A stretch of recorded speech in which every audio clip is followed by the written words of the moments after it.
Hello students, welcome to my YouTube channel. तो आज हम स्टार्ट करेंगे एरर इन मेजरमेंट्स का टॉपिक है। तो एरर इन मेजरमेंट्स में सबसे पहले आज हम डिस्कस करेंगे एब्सोल्यूट एरर के बारे में। देखिए, एब्सोल्यूट एरर का मतलब है जो सही तरीके से जो एरर होता है ना, तो उसी को बोला जाता है। दैट मीन्स कहने का मतलब है जहाँ पे हम मेजर्ड वैल्यू और एक्चुअल वैल्यू के बीच का डिफरेंस काउंट करते हैं ना, तो उसी को हम एब्सोल्यूट एरर बोलते हैं।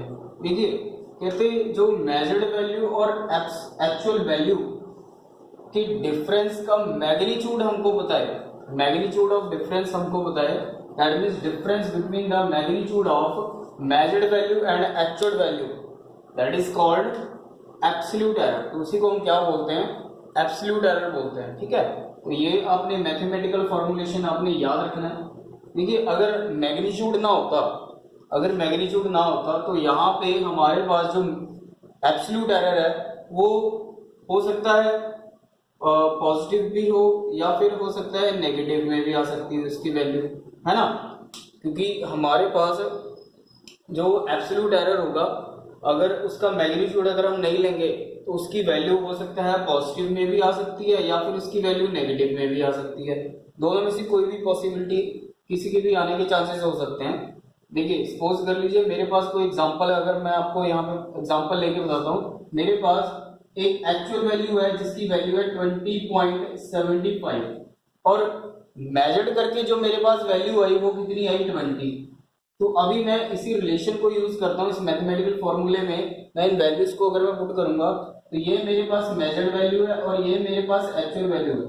तो मेजर्ड वैल्यू में से अगर मैं एक्चुअल वैल्यू माइनस करता हूँ तो मेरे पास रिजल्ट क्या आएगा? नेगेटिव में आ जाएगा।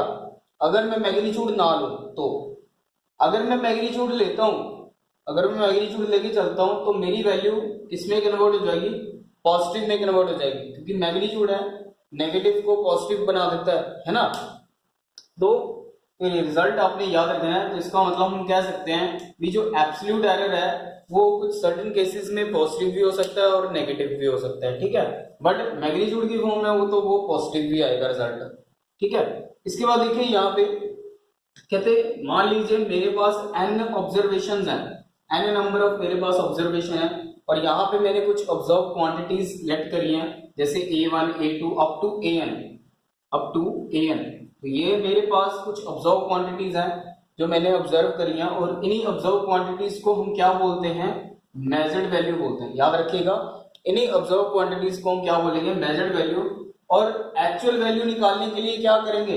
एक्चुअल वैल्यू निकालने के लिए हम इसका क्या करेंगे? इन्हीं वैल्यूज का मीन फाइंड आउट कर लेंगे। मीन्स एवरेज फाइंड आउट कर लेंगे। चाहे तो आप मीन कह सकते हो या फिर आप एवरेज भी कह सकते हो। तो हम कैसे फाइंड आउट करते हैं? इन सभी वैल्यूज को ऐड कर देंगे और जितनी टर्म्स है डिवाइडेड बाय कर देंगे उसको। एन ऑब्जर्वेशन है तो एन के साथ हमने उसको डिवाइड कर दिया, तो ये हमारे पास क्या आ गया? ये मीन आ चुका है। इन ऑब्जर्व क्वांटिटीज का मीन मीन्स हमारे पास एक्चुअल वैल्यू आ चुकी है। ठीक है, तो अगर मैं इसको शॉर्ट फॉर्म में लिखना चाहूँ तो कुछ इस समीशन की फॉर्म में इसको ऐसे लिख सकता हूँ। तो अभी देखिए यहाँ पे कहते जो हमारे पास एब्सोल्यूट एरर है, अगर मैं बात करूं एब्सोल्यूट एरर, अगर मैं हर वैल्यूज का, हर मेजर्ड वैल्यू का ईच मेजर्ड वैल्यू, ये भी मेजर्ड वैल्यू है, ये भी मेजर्ड वैल्यू, ये भी मेजर्ड वैल्यू है, ईच मेजर्ड वैल्यू का एब्सोल्यूट एरर फाइंड आउट करता हूं, ईच मेजर्ड वैल्यू का एब्सोल्यूट एरर फाइंड आउट करता हूं, तो मैं कैसे इसको लिख सकता हूं, कैसे इसको डिनोट करवा सकता हूं? देखिए, कहते हैं absolute error is associated each individual measurement, individual measurement. ठीक है, याद रखिएगा, क्या यहाँ पे हम बात किसकी कर रहे हैं? इंडिविजुअल मेजरमेंट की बात कर रहे हैं। किसके? एब्सोल्यूट एरर की। ठीक है, is equals to the difference between the mean measured value and actual value, measured value और एक्चुअल वैल्यू। तो यहाँ पे देखिए, ये हमारे पास ऑब्जर्व क्वांटिटीज थी, दैट मींस ये हमारे पास क्या थी? मेजर्ड वैल्यू थी a1 और इसी का एब्सोल्यूट एरर कितना होगा? Delta A. इसी का एब्सोल्यूट एरर हमने फाइंड आउट करना है, तो हम कैसे करेंगे? एब्सोल्यूट एरर इक्वल्स टू, तो मैग्नीट्यूड ऑफ, ये क्या है हमारे पास? Measured value minus actual value. ये देखिए, measured value minus actual value, तो यही थी हमारे पास एक्चुअल वैल्यू। ऐसे ही सभी टर्म्स का हम फाइंड आउट कर लेंगे। यहाँ पे देखिए, अप टू n तक हमने ली थी, अप टू एन तक, तो अप टू एन तक लास्ट में एब्सोल्यूट एरर ए एन का कितना, delta A N that is equals to magnitude of measured value minus actual value. तो ऐसे हम फाइंड आउट कर सकते हैं, ठीक है। तो देखिए यहां से हम mean absolute error find out कर सकते हैं। तो हमारे पास मीन एब्सोल्यूट एरर देखिए यहाँ पे कितना होगा, तो therefore the mean absolute error, तो मीन एब्सोल्यूट एरर कितना आ जाएगा आपके पास, तो देखिए delta A mean equals to delta of A one plus delta of A two plus up to delta of A N divided by N. तो ये हमारा क्या आ गया, मीन एब्सोल्यूट एरर। तो delta A mean equals to 1 by N, तो इसको हम ऐसे लिख सकते हैं summation I is equals to 1 to N से A, sorry delta of A. ये हमारा क्या आ गया, मीन एब्सोल्यूट एरर। तो मीन एब्सोल्यूट एरर भी आपको अलग से टॉपिक पूछा जा सकता है, मीन एब्सोल्यूट एरर क्या होता है, तो उसका रिजल्ट आप ये दे सकते हो, ठीक है। हम डिस्कस करेंगे रिलेटिव एरर की, रिलेटिव एरर। तो देखिए नाम से ही क्लियर है रिलेटिव एरर का मीनिंग क्या है, नाम से ही आपको शायद क्लियर हो रहा होगा। दो एरर का रिलेशन है ना, दो एरर के बीच का रिलेशन, तो उसी को हम रिलेटिव एरर बोलते हैं। तो क्या होता है ये रेशो होती है, it is defined as the ratio of, किसका, ratio of absolute error, absolute error to the actual value, याद रखिएगा, ratio of absolute error to the actual value, ठीक है। तो रिलेटिव एरर अगर मैं लिखूं in mathematically it can be represented as relative error, that means फॉर्मूले की फॉर्म में अगर मैं लिखूं तो कैसे लिखेंगे, तो absolute error, absolute error upon actual value, ठीक है। तो याद रखिएगा, तो delta A upon delta A means for absolute error upon actual value, AV stands for actual value, clear. और इसके बाद आगे बढ़ते हैं, हमारा आता है नेक्स्ट जो हमारी टाइप है वो है हमारी परसेंटेज एरर की, परसेंटेज एरर। देखिए यहाँ पे भी आपको नाम से क्लियर हो गया होगा, परसेंटेज एरर के बारे में पूछ रहे हैं, तो ऑब्वियसली साथ में क्या हो जाएगा, मल्टीपल ऑफ 100 हो जाएगा ना, है ना। तो क्या है परसेंटेज एरर, परसेंटेज एरर में अगर relative error, the relative error, the relative error is multiple of, is the multiple of 100, या मल्टीपल विद 100 भी लिख सकते हैं, मल्टीपल विद 100 कर लीजिए, multiple with 100 is called percentage error, is called percentage error. तो मैं थोड़ा शॉर्ट फॉर्म में यहाँ पे लिख रहा हूँ, तो आई होप आपको समझ आ जाएगा वहां पे, ठीक है। तो परसेंटेज एरर किसके इक्वल होगा, रिलेटिव एरर। तो ये हमारा रिलेटिव एरर है, delta A upon actual value into 100, this is called percentage error, clear. तो यहाँ पे देखिए नेक्स्ट हम करेंगे कॉम्बिनेशन ऑफ एरर।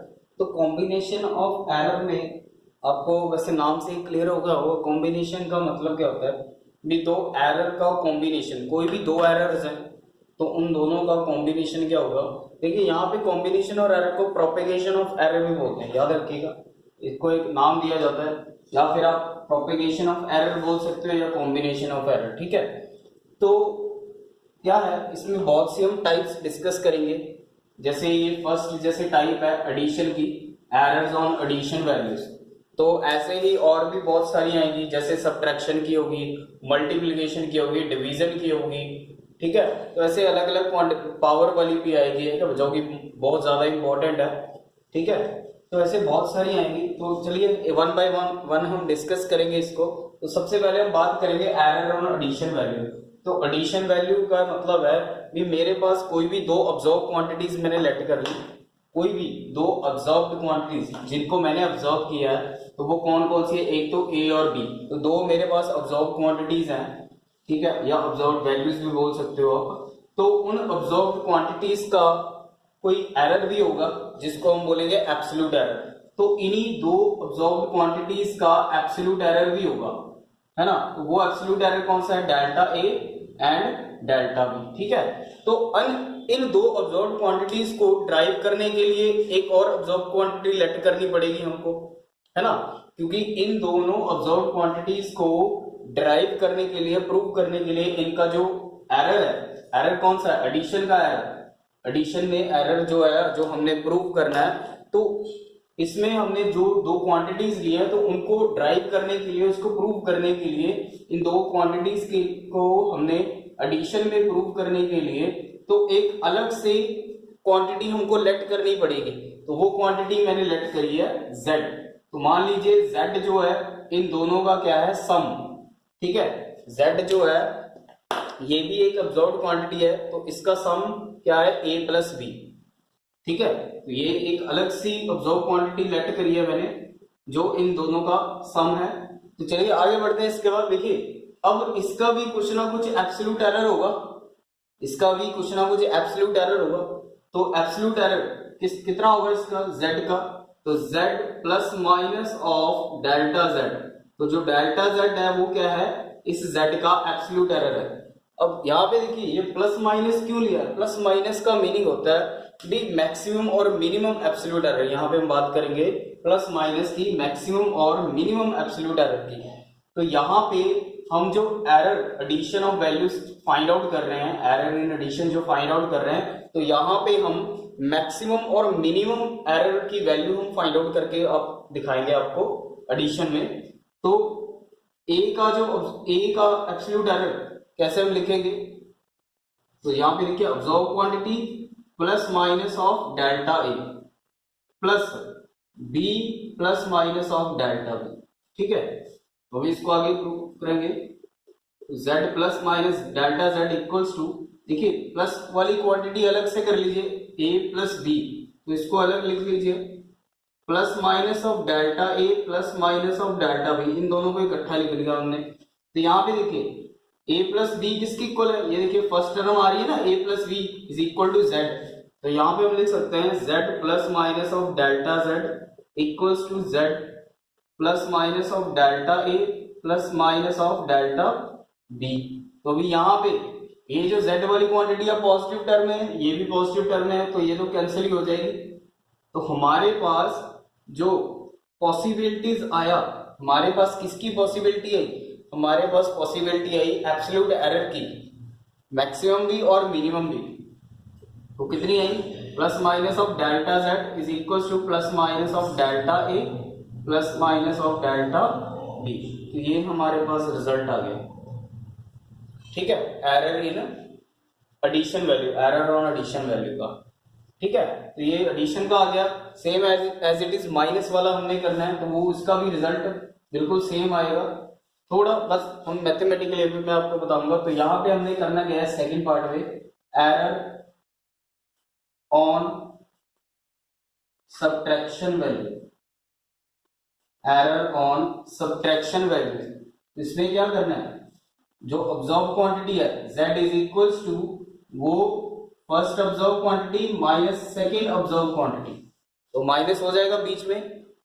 तो जब हम इसको आगे लिखेंगे तो वो कैसे लिखा जाएगा, एरर की फॉर्म में हम इसको कैसे लिखेंगे, तो देखिए z plus minus of delta z is equals to a plus minus of delta a minus, अब ये माइनस है तो माइनस ऑफ b, अब ये माइनस अंदर भी जाएगा, तो जब माइनस अंदर जाएगा यहाँ पे क्या होगा प्लस माइनस, तो इस माइनस की वजह से वहां पे कितना आ जाएगा, वहां पे आ जाएगा माइनस प्लस, है ना, वहां पे कितना आ जाएगा माइनस प्लस, क्योंकि हम प्लस माइनस लिखते हैं ना, अब इस माइनस की वजह से अंदर क्या हो गया माइनस प्लस हो गया, बट उससे कोई फर्क नहीं पड़ेगा, उससे कोई फर्क नहीं पड़ेगा, चाहे तो माइनस प्लस लिख लो या प्लस माइनस लिख लो, कोई दिक्कत नहीं है, ठीक है, रिजल्ट फिर भी हमारा सेम आएगा। So z plus minus of delta z equals to, तो a और माइनस b इसको इकट्ठा लिख लिया हमने, plus minus of delta a, इसको माइनस प्लस है, चाहे तो आप प्लस माइनस की फॉर्म में भी लिख सकते हो इसको, ठीक है, उससे कोई फर्क नहीं पड़ेगा रिजल्ट में। तो z plus minus of delta z equals, देखिए a माइनस बी किसकी इक्वल है, z की इक्वल, तो z plus minus of delta a plus minus of delta b, तो इस z के साथ तो ये फिर से ये वाला z कैंसिल हो जाएगा, तो हमारे पास जो पॉसिबल एरर आ गया वो कितना आ गया, तो डेल्टा z इक्वल्स टू, तो plus minus of delta z equals to plus minus of delta a plus minus of delta b। देखिए यहाँ पे दोनों का रिजल्ट जो है वो सेम आ रहा है, एरर इन एडिशन में भी और एरर ऑन सब्ट्रैक्शन में भी, ठीक है, तो ये हमारे पास पॉसिबल एरर आ चुके हैं, ठीक है। चलिए आगे बढ़ते हैं, नेक्स्ट टाइप जो हमारी है, इसके बाद वाली टाइप आएगी हमारी मल्टीप्लीकेशन की। तो देखिए यहाँ पे हम प्रोडक्ट वाले सॉल्व करेंगे, error in product of the two values, तो यहाँ पे मैंने z is equal to a into B, ठीक है, ऐसे इसको कंसीडर कर लिया प्रोडक्ट की फॉर्म में, a इंटू बी दोनों ऑब्जर्व्ड क्वांटिटीज जो हैं वो प्रोडक्ट की फॉर्म में मैं ले चुका हूँ। हाँ, अगर एक चीज मैं आपको बता दूं, अगर आपने यहाँ पे a और b की जगह पे आप जो मर्जी वेरिएबल लेट कर सकते हो, चाहे एक्स वाई फॉर्म में भी आप कंसीडर कर सकते हो, जरूरी नहीं है अभी a और b ही लेना है हर बार, तो आप एक्स वाई फॉर्म भी आप कंसीडर कर सकते हो, वो आपकी मर्जी है, ठीक है। चलिए देखिए इसके बाद सॉल्व करते हैं इसको, तो ये चीज तो आपको क्लियर है यहाँ तक, है ना। चलिए इसके बाद आगे बढ़ते हैं, आगे देखिए इसको कैसे सॉल्व करना है। तो यहाँ से हम क्या करेंगे, ये लेफ्ट हैंड साइड में से आप z कॉमन निकाल लीजिए, तो जब z कॉमन निकालेंगे यहाँ पे लेफ्ट हैंड साइड में से z कॉमन निकाला, अंदर जाएगा 1 plus minus of delta z upon z is equals to, अब यहाँ पे देखिए इस टर्म में से a कॉमन निकाल लीजिए, तो 1 plus minus of delta a upon a, और इस वाली क्वांटिटी में से b कॉमन निकाल लीजिए, तो 1 plus minus delta b upon b, ठीक है। तो अभी सॉल्व करेंगे आगे, z of 1 plus minus delta z upon z equals to, तो a इंटू बी, ये प्रोडक्ट की फॉर्म में हम ऐसे लिख सकते हैं इसको, और यहाँ पे a 1 plus minus delta a upon a into 1 plus minus delta B upon, ठीक है। तो आई होप आपको समझ आ रहा होगा। तो यहाँ पे देखिए a और b किसकी इक्वल है, z की इक्वल है, तो यहाँ पे हम z कर देंगे, ठीक है। तो जब यहाँ पे z लिखा तो a वाली z के साथ ये z कैंसिल हो गया, ठीक है। अभी इसके बाद यहाँ पे देखिए क्या रह जाएगा, 1 plus minus of delta z upon z equals to, अभी ये दोनों प्रोडक्ट की फॉर्म में है, तो मल्टीपल करेंगे इसका, तो 1 को ये सारे के साथ मल्टीप्लाई कर दीजिए, जितना भी आएगा 1 plus minus delta B upon B, है ना, ये आ जाएगा। तो अभी इस प्लस माइनस डेल्टा ए को ये सारी क्वांटिटी के साथ मल्टीप्लाई करेंगे हम, तो कितना आएगा, तो plus minus of delta A upon A, तो यहाँ पे plus minus of delta A upon A into delta B upon B, ये हमारे पास रिजल्ट आ चुका है। तो अभी इसके बाद देखिए आगे वाला स्टेप कैसा होगा। तो यहाँ पे देखिए कहते ये जो ये वाली वैल्यू है ना, यहाँ पे ये जो क्वांटिटी आ रही है, ये क्वांटिटी सबसे छोटी है। अगर हम इस क्वांटिटी को इससे या इससे कंपेयर करें, अगर हम ये वाली वैल्यू को इन दोनों के साथ या ये वाली के साथ या फिर ये वाली के साथ कंपेयर करें, तो ध्यान से देखिए ये वैल्यू बहुत ज्यादा छोटी होगी अगर आप एग्जांपल लेके चलोगे, है ना। अगर एग्जांपल के तौर पे लेके चलें तो ये वाली वैल्यू जो है प्रोडक्ट फॉर्म में, ये वैल्यू इससे छोटी होगी और इससे भी छोटी होगी, है ना। तो क्या करेंगे, neglecting value this delta A upon A product delta B upon B. तो ये वैल्यू जो है निगलेक्ट हो जाएगी as it is very small, as it is very small quantity, क्योंकि ये क्वांटिटी बहुत ज्यादा छोटी है, ठीक है, बहुत बहुत बहुत ज्यादा छोटी वैल्यू है, इसके लिए ये क्वांटिटी जो है, ये जो वैल्यू है निगलेक्ट हो जाएगी। तो आपके पास पॉसिबल एरर कितने रह जाएंगे, यहाँ पे देखिए +1 है, ये भी +1 है, तो ये तो कैंसिल ही हो जाएगा। तो आपके पास जो पॉसिबल एरर बचेगा, तो मैक्सिमम पॉसिबल एरर बचेगा वो कितना आएगा, therefore delta z upon z plus minus equals to plus minus delta a upon a plus minus delta b upon b। तो ये हमारे पास रिजल्ट आ जाएगा, this is a maximum absolute error, ठीक है, of product of to values. Clear है, तो ये इसमें कोई दिक्कत नहीं आनी चाहिए भी, इसको सर आपने पहले लिख दिया, ये बाद में आना था, तो उसमें कोई दिक्कत नहीं है, क्योंकि प्लस माइनस ये है दोनों के आगे, ठीक है, चाहे इसको बाद में लिख लो, इसको पहले लिख लो, उसमें कोई दिक्कत नहीं है, ठीक है। तो ये हमारे पास मैक्सिमम एब्सोल्यूट एरर आ चुका है। चलिए इसके बाद आगे करेंगे डिवीजन वाला रूल करेंगे, जिसको हम कोशेंट रूल भी बोलते हैं, ठीक है। तो यहाँ पे देखिए नेक्स्ट हम बात करेंगे error in the division of to values, that means fraction rule के बारे में यहाँ पे बात करेंगे, या कोशेंट रूल भी बोल सकते हो, या फ्रैक्शन रूल, या डिवीजन रूल भी कह सकते हो, ठीक है, जो आपको सही लगे। तो यहाँ पे देखिए, तो यहाँ पे भी मैंने ऑब्जर्व क्वांटिटी लेट करी है, z is equals to a upon b की फॉर्म में, है ना। तो मान लीजिए ये हमारे पास इक्वेशन फर्स्ट, और जब इसका एरर की फॉर्म में हमने रिजल्ट ओपन किया तो ये हमारे पास रिजल्ट बना, ठीक है, z plus minus delta z, और a और b की फॉर्म में तो आपको पता ही है a plus minus of delta a upon b plus minus of delta b। तो यहाँ से हमने क्या करा, यहाँ से z कॉमन निकाल लिया, तो z कॉमन निकालने के बाद ये रिजल्ट बचा। यहाँ से न्यूमरेटर में से हमने जो नोमिनेटर है वहां से a निकाल लिया, और डिनोमिनेटर में से b निकाल लिया, तो फाइन, तो सब कुछ कॉमन निकालने के बाद z के साथ तो z कैंसिल हो जाएगा, बिकॉज हमको पता है a और b का जो फ्रैक्शन है वो किसके इक्वल है, z के इक्वल है, तो z के साथ z खत्म हो जाएगा, है ना। तो हमारे पास ये रिजल्ट बचेगा। देखिए यहाँ पे ये जो वैल्यू है, ये जो फ्रैक्शन में वैल्यू बची है ना, तो यहाँ पे इसकी पावर कितनी है, 1। तो अभी जब इसको ऊपर लेके जाएंगे अगले स्टेप में, तो इसकी पावर क्या हो जाएगी, -1 हो जाएगी ना ऊपर जाके, इसके साथ प्रोडक्ट में इसकी पावर जो है -1 कन्वर्ट हो जाएगी। तो यहाँ पे हम एक थ्योरम अप्लाई करेंगे, एक्सपेंशन अप्लाई करेंगे यूजिंग बाइनोमियल एक्सपेंशन। तो यहाँ पे देखिए यूजिंग बाइनोमियल एक्सपेंशन, तो यहाँ पे हम बाइनोमियल एक्सपेंशन अप्लाई करेंगे। देखिए ये बाइनोमियल एक्सपेंशन जो है ये आप मैथ्स में करोगे, आपका मैथ्स का एक चैप्टर आएगा, चैप्टर 8 बाइनोमियल थ्योरम, तो उसमें आप कंप्लीट थ्योरम आप उसमें डिस्कस करोगे, कैसे आपने ये बाइनोमियल थ्योरम वहां पे उसके बारे में आप पढ़ोगे, चैप्टर 8 है मैथ्स का, ठीक है। तो अभी के लिए यहाँ पे आपको ये थ्योरम मैं समझा नहीं पाऊंगा, क्योंकि मैथ्स का टॉपिक है, हम यहाँ पे मैथ्स का टॉपिक डिस्कस नहीं कर रहे, हम यहाँ पे फिजिक्स करेंगे। तो जस्ट एक एक्सपेंशन लग रही है, तो मैं आपको बता देता हूँ कैसे।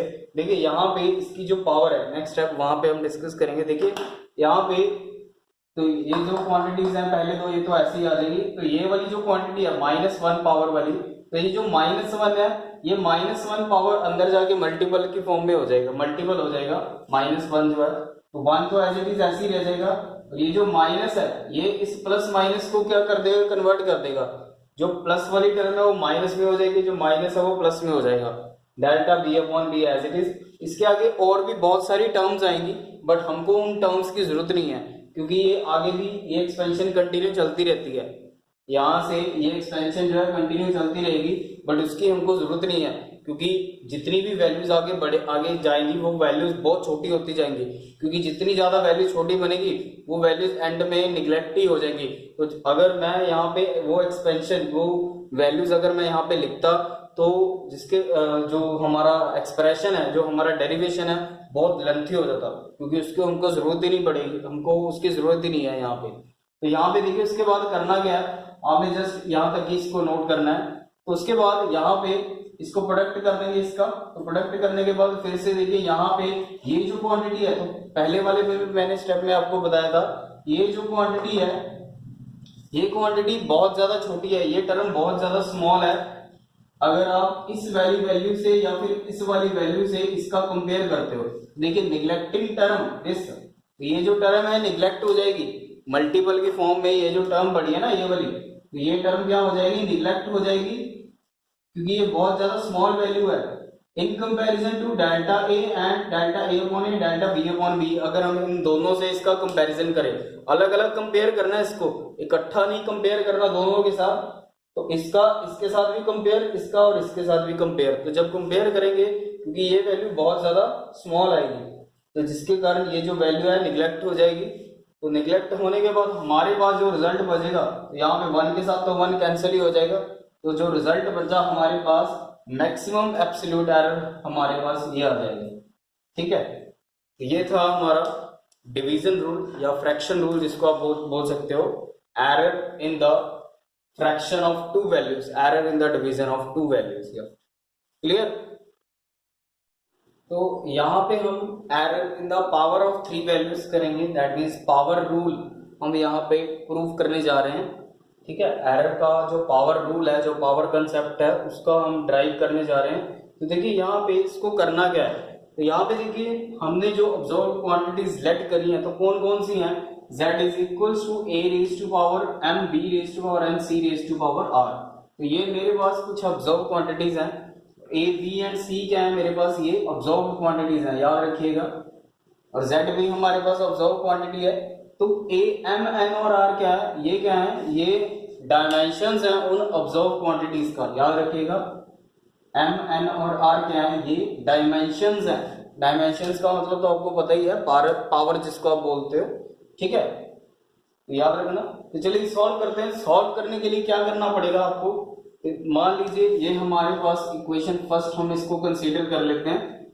और सॉल्व करने के लिए क्या करना है, हमें यहाँ पे इसको सॉल्व करने के लिए taking log on both side, logarithm का कंसेप्ट जो है वो यहाँ पे रूल अप्लाई करना पड़ेगा, लॉगरिथम वाला। तो वहां पे देखिए साइड में मैंने कुछ फॉर्मूलाज लिखे हैं लॉगरिथम के, तो ये फॉर्मूलाज आपको आने चाहिए।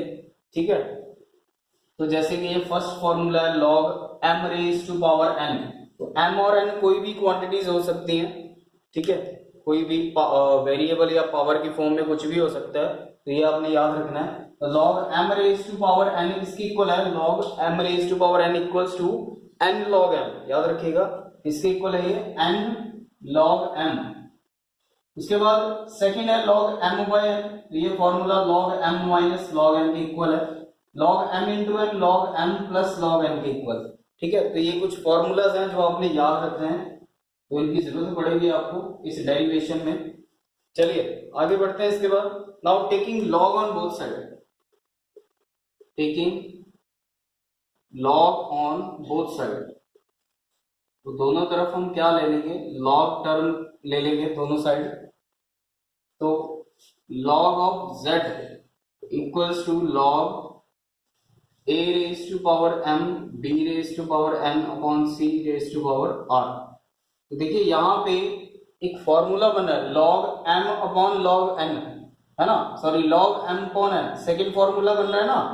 तो यहाँ पे वही सेकेंड फॉर्मूला अप्लाई करेंगे। तो log z is equals to log a raise to power m, b raise to power n minus log c raise to power r। बन गया ना, log m minus log n। अब इसके बाद देखिए next log of z equals to, तो यहाँ पे देखिए log m into n, third formula बन रहा है, log m into n third formula बन रहा है ना। तो यहाँ पे थर्ड फॉर्मूला अप्लाई करेंगे, log m plus log n, clear है? तो minus log of c raise to power r, ये तो एज इट इज ऐसे ही रहेगा। तो अभी नेक्स्ट पॉइंट पे, नेक्स्ट जो हमारी नेक्स्ट स्टेप पे क्या करेंगे, देखिए अभी फर्स्ट फॉर्मूला बना है log m raise to power n, log m raise to power n, log m raise to power n। तो फर्स्ट फॉर्मूला अप्लाई करेंगे यहाँ पे, तो m log a plus n log b minus r log of c।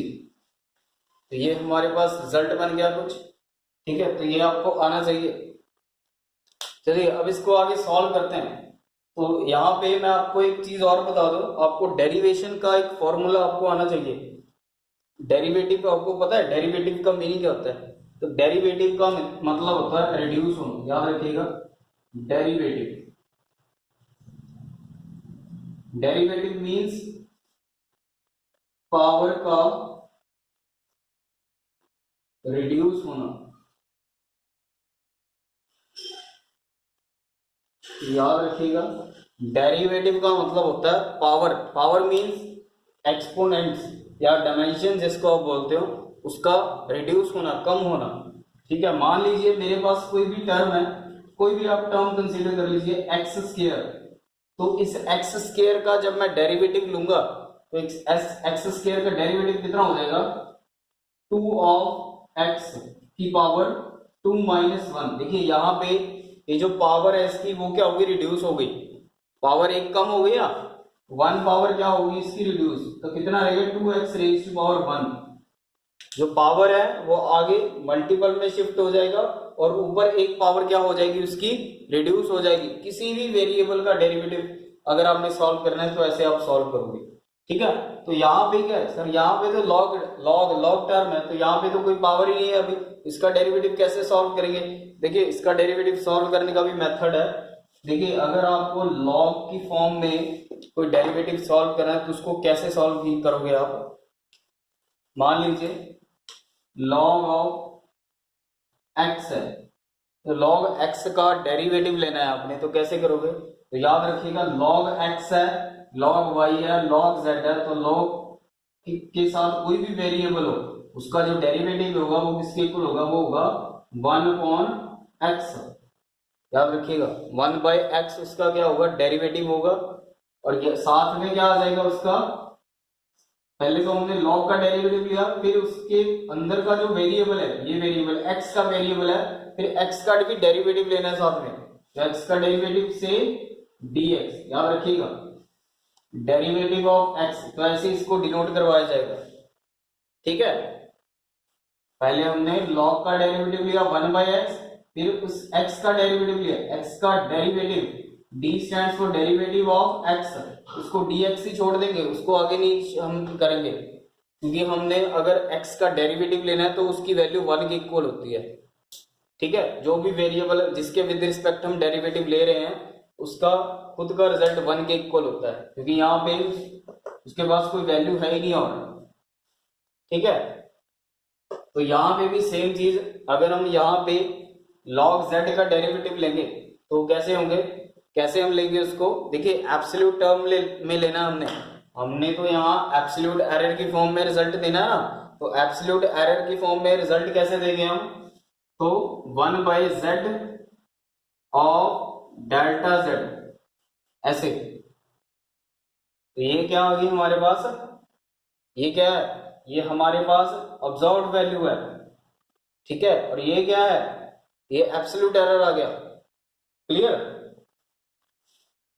तो delta z upon z, ध्यान से देखिए एक चीज और भी नजर आ रही है आपको, delta z upon z, absolute error upon actual value, क्या था ये? हाँ ये वही रिलेटिव एरर है, ये relative error, absolute error upon actual value, वही चीज आ रही है। तो इसके बाद आगे ये m तो एज इट इज ऐसे ही रह जाएगा, m तो एज इट इज ऐसे ही रहेगा, तो साथ में इसका log a का लेंगे तो delta a upon a plus n delta b upon b sorry यहाँ पे माइनस है, तो minus R delta C upon C. तो ये हमारे पास पॉसिबल एरर आ जाएगा, जो मैक्सिमम पॉसिबल एरर है वो आ जाएगा। ठीक है, तो अगर आपने यहाँ पे मैक्सिमम और मिनिमम पॉसिबल एरर यहाँ पे बताना है तो वो कैसे होगा, तो यहाँ पे so it can be written as,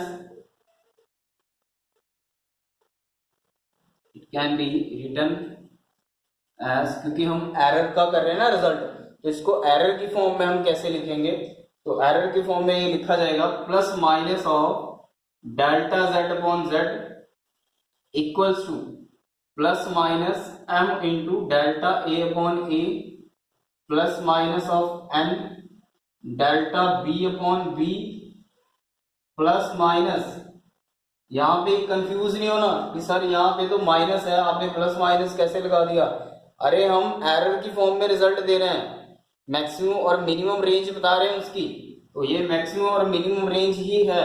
ठीक है, plus minus of delta R into delta C upon C. तो ये हमारे पास पॉसिबल एरर ये आ चुका है डिवीजन रूल का। ठीक है, एक तो आपने ये डेरिवेटिव इसमें याद रखना है, दूसरे वो फॉर्मूले जो मैंने अभी बताया आपको। ठीक है, तो आज के लिए टॉपिक बस इतना ही। I hope this will clear to you. Thank you so much.